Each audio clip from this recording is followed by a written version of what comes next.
How to switch to a creator account on TikTok. Hey everybody, welcome back to Official Help Desk. In today's video, I'm going to show you step-by-step process of how you can change your account to a creator's account.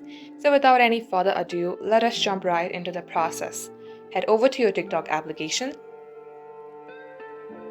Here, make sure that you are logged into your account, then tap onto your profile on your bottom right.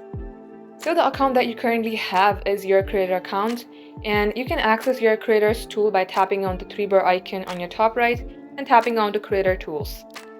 Here you will see all the features that a creator account has. In case you would like to advance your option and switch your account to business account, here is how you can do it. Tap on three-bar icon again, go to settings and privacy and tap onto account. Here tap on switch to business account. Now after switching your personal account to business account, you will get a lot of features that a business account might have in business suites. To do that, just follow the on-screen prompt and get started.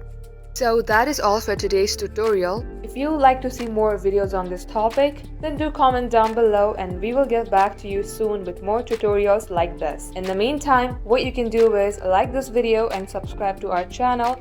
Also, don't forget to hit the notification bell to never miss an update from us. Lastly, thank you very much for watching the video till the very end.